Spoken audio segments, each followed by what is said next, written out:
Welcome along to another Al's Geek Lab. Today's video is sad because it's the last year of the series of the top 10 games of the first decade of the PC. So much has changed over these years.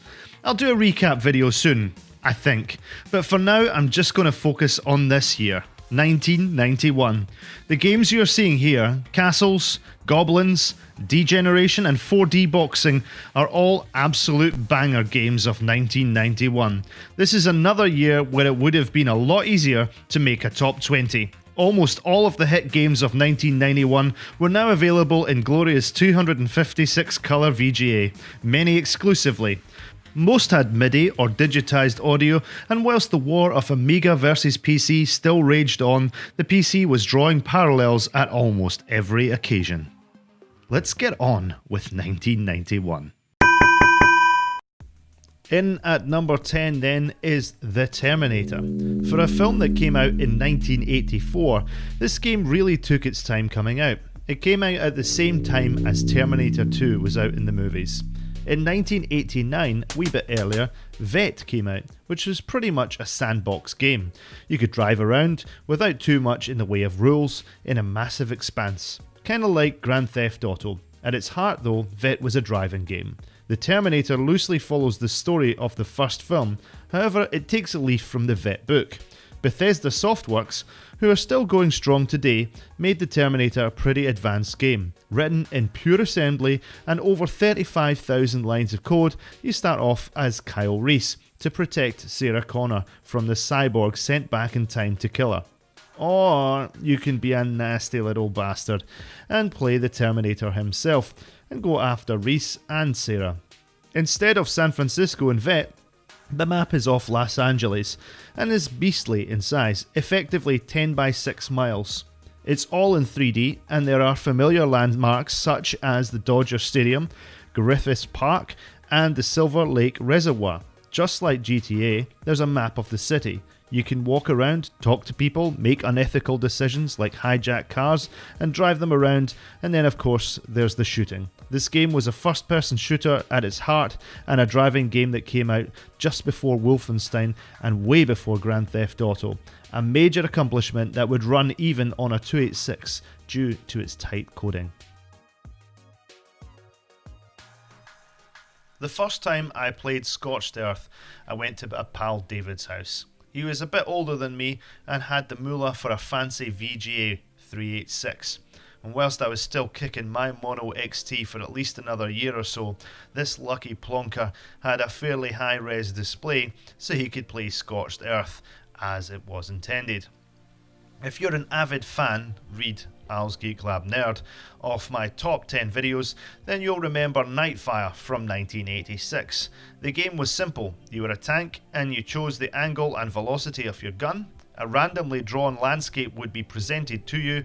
You take your turn to guess which velocity and angle was correct in order to strike your opponent, which was another real player. In Scorched Earth, it's a modernised version of the same sort of thing.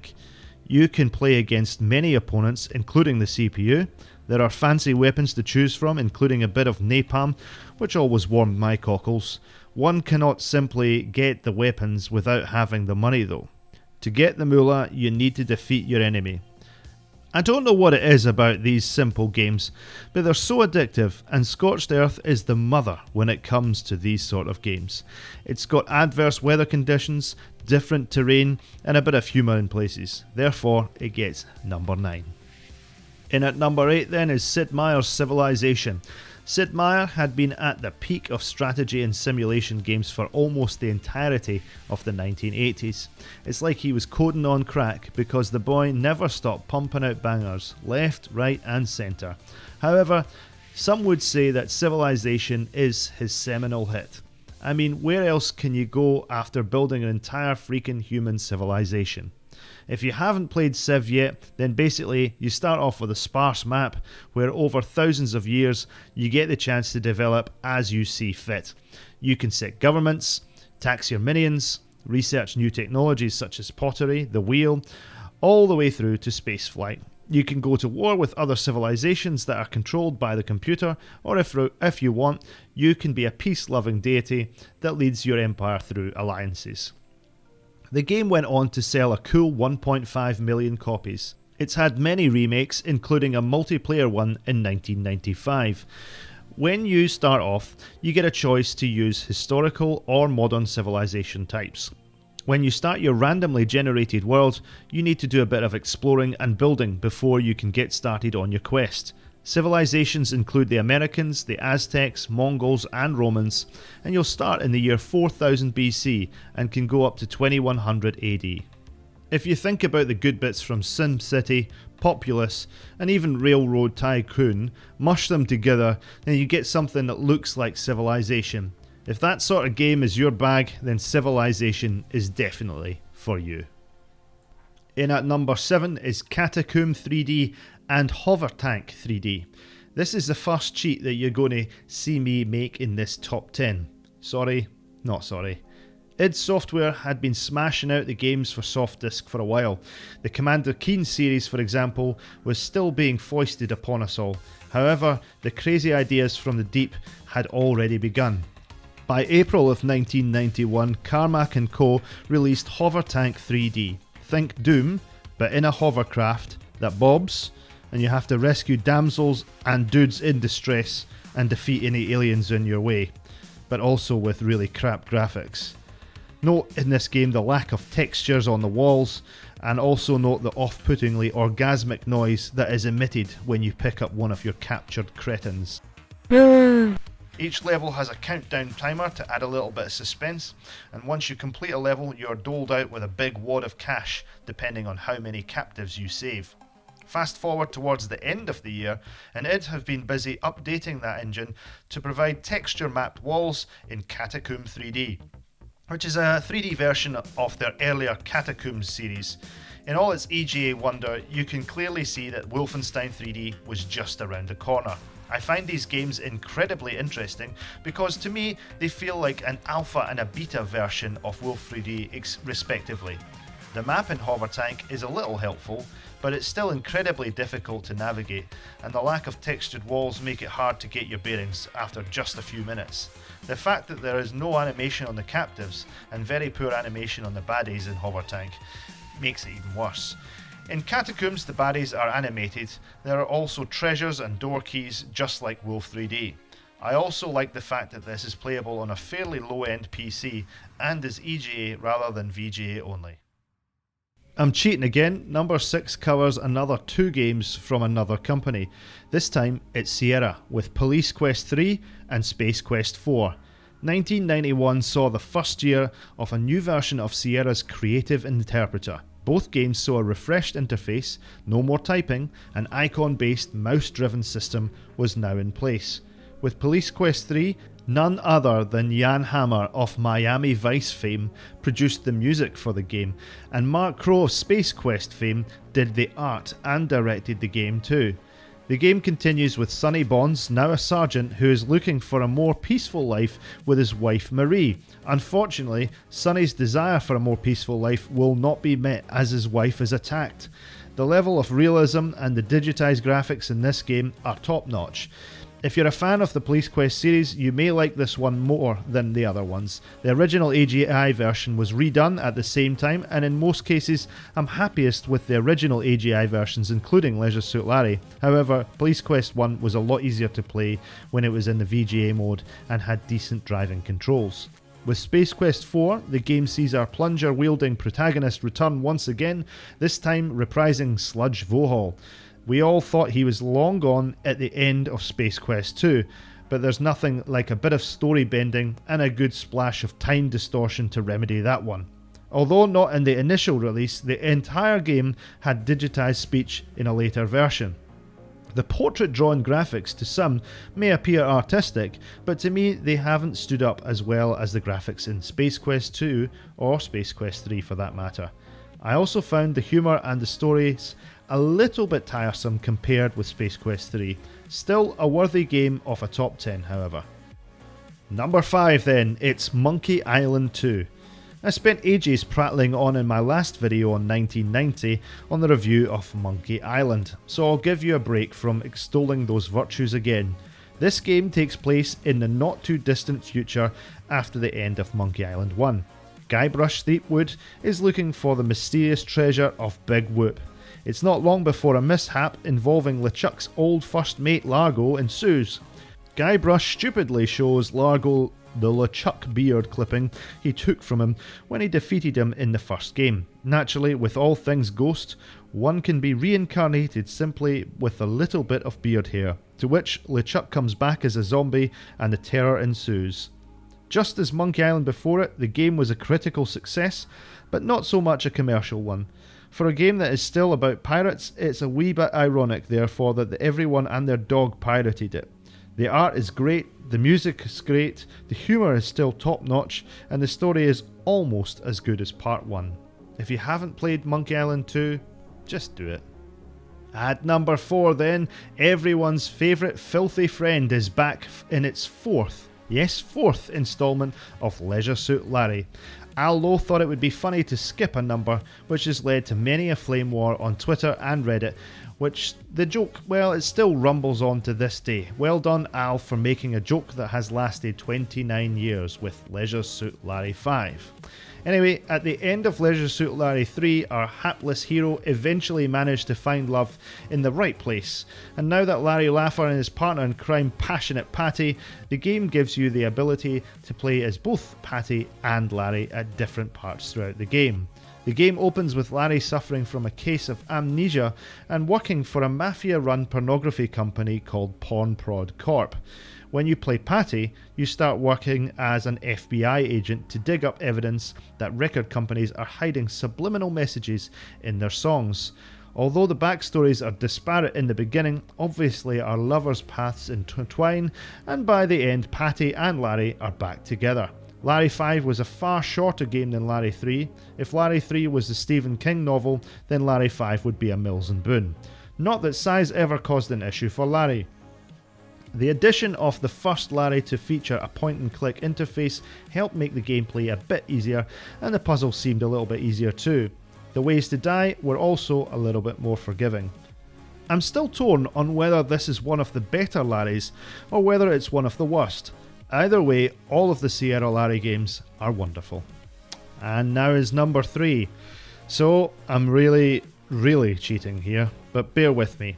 If you had to pick 10 games from 1991, which ones would you choose? It's not easy. So I'm going to lump all of the good platformers in one big number 3. There were many platformers in 1991. id Software had proven that the PC could do Nintendo-style smooth side-scrolling in 1990 with Commander Keen, and so it wasn't long before everyone else was in on the action. Let's start out with the most basic looking of the platformers and work our way up then. Firstly, here's the Monuments of Mars. You may scoff at the graphics that take that baby poop colour from the CGA palette, but if you scratch the surface, it's a really great game. For its modest looks, is actually a pretty demanding game on the PC. The author recommends having a 286 or 386 to play it, stating that it will almost definitely not work on an XT. This sets of puzzles, that carefully timed jumps and the limited ammo make for much more than just your stock standard shoot the living blazes out of everything kind of game. Next, here's Duke Nukem. Compared to some of the other games in this list, good old Duke looks a little bit dated. It also sounds dated as well because it's only got PC speaker sounds. However, it still plays well with its fast action and power-ups aplenty. Imagine if the young Duke you see before you knew that we'd still be hailing to the king 30 years later. Fantasy World Dizzy is next. I played Dizzy on the ZX Spectrum when I was a kid, mainly Prince of the Yokefolk. I didn't know why it was so fun, but the thought of rolling around clumsily without being broken, boiled or fried appealed to me then, and somehow it still does now. You have a limited inventory of 3 items, so sometimes you need to think strategically about which items you pick up and which that you drop. The puzzles go from over easy to hard boiled in seconds. The game originally came out in 1989 on the 8-bit micros, but you can see that this VGA port was quite the looker compared to those. Get this, In 2004, the game was rated as number 25 in the top 50 games of all time by your Sinclair magazine. Not bad for a game character straight out of Gordon Ramsay's cookbook. Then it's The Simpsons. There were a few Simpsons games released all around the same time. Not a shock given that The Simpsons started airing this year and was an overnight success. This game was my favourite and was quite playable. You play your choice of Homer, Marge, Lisa or Bart, and the plot is that Maggie has mistakenly taken possession of a large diamond and is using it as a dummy. One of the more tenuous plots, I'm sure you will agree. Smithers had earlier stolen this diamond to give to his boss, Mr. Burns. Why the millionaire needs a jewel, I have got no idea. But since Maggie has the diamond, Smithers decides to kidnap her. It is your mission to fend off wave after wave of baddies, who presumably are all on Smithers' side, before you face off the end of the level bosses, the last one being Mr. Burns himself. To win the game, you need to rescue little Maggie. French company Titus had a growing reputation in the late 80s as a bunch of coders that knew their stuff in making fast-paced sprite games. By 1991 they were smashing out the hits. Two of them were The Blues Brothers and Prehistoric. For both of these games, the audio is lovely, the graphics are really well drawn, the gameplay is compelling. Titus didn't really need to tell stories with their platformers, or really any of their games for that matter. The reason they didn't need to tell stories is that for most of their games, you could just be picked up and played straight away. They were addictive and well engineered, and that's what everyone wants in a game, right? Finally, there is Gods. Talking about well engineered, Gods is another prime example of tight coding, superb graphics, sprites and gameplay. 3 guesses who made Gods? If you said anything other than the Bitmap brothers, then you haven't been paying attention to my other videos. In Gods, you play the Greek legend Hercules. Your quest is to achieve immortality. You'll be granted immunity by the gods of the citadel at Mount Olympus if you can overthrow the 4 guardians who have invaded the citadel. On the face of it, Gods looks like any other platformer, but played with a little bit of planning and good timing, you can have a much more rewarding experience. Furthermore, there are switches and levers to pull, boxes to push, and an inventory in which you can hold keys to doors and so forth. The enemies have adaptable AI, there are various weapons to buy from a trader just like with Xenon 2 the year before, and the weapons can be used at the same time, and the end of level baddies are very satisfying to kill. Definitely a breakthrough platformer for the PC. In at number 2 then.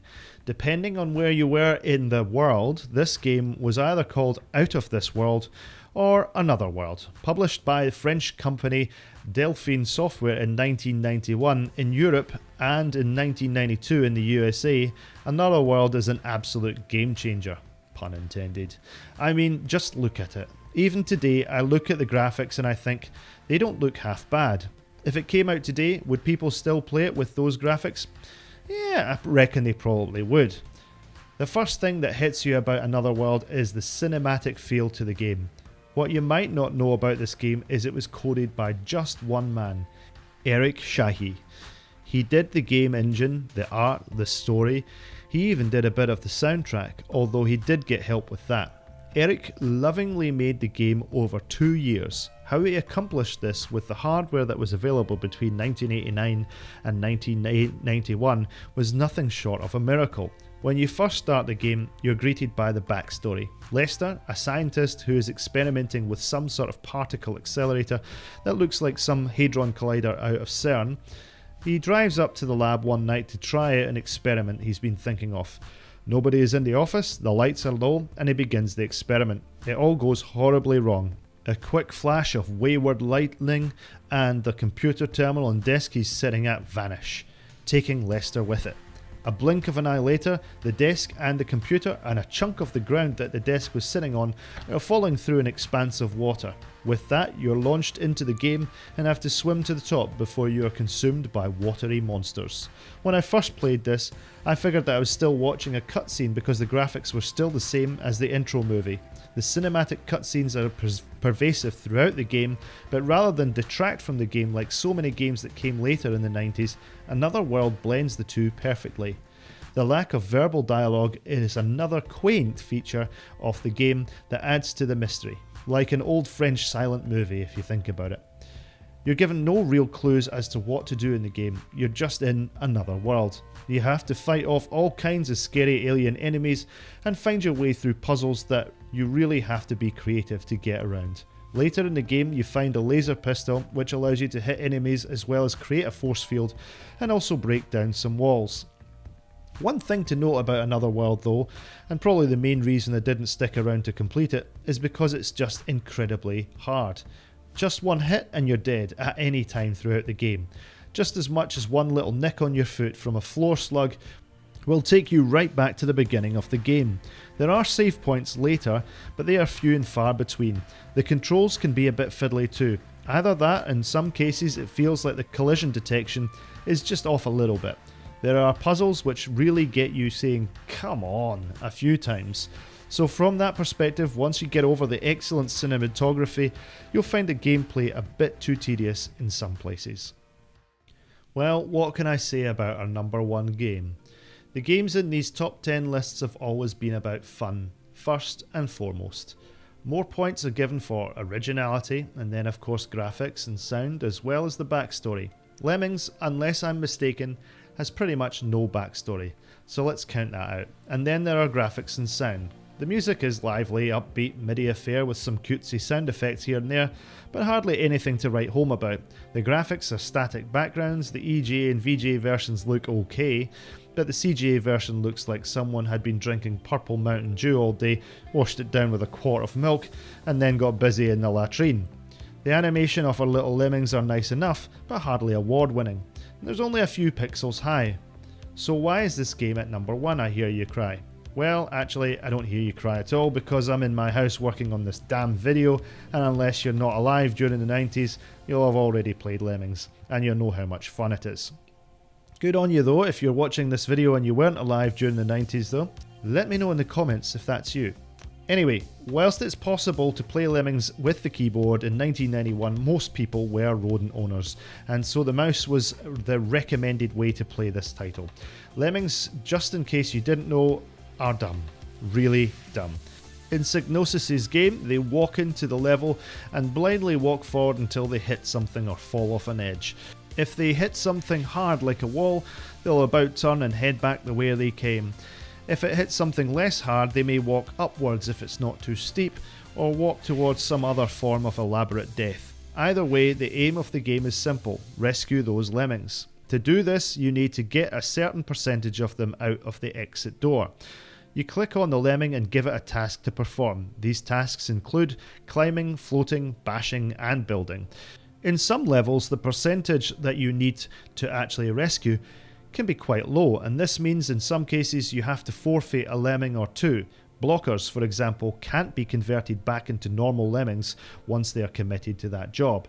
So at the end of the level, you can hit the nuke button and blow them to smithereens, which despite their cutesy demeanour and your overall goal of saving these guys, it's oddly satisfying.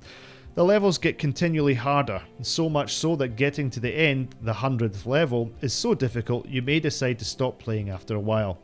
Lemmings deserves to be at number 1 because despite the fact that I was one of those people who stopped playing it after a time, I soon came back to it. Then I stopped for years, and then I came back to it again. I even did the same on a mobile version of it I downloaded a few years ago. But just like people play Sudoku, Connect 4 and Snakes and Ladders, people are still going to be playing Lemmings for a very long time to come. No matter what incarnation it becomes, it is still a timeless classic. Well, that about wraps up 1991 and concludes the games from the first decade of the PC. What did you think of my choices? If you thought they were right on, then I'll buy you an ice cream. I'm sure that I won't be down many dollars. But that's because choosing a top 10 for 1991 was so hard, even to the point of cheating a number of times. There were still so many games that could deserve a spot at the top 10 table. Regardless, I do hope you've enjoyed this video, and if you haven't checked out the other videos in the series, now that the series is complete, why not check them out? If you're lucky, I might even do a summary video.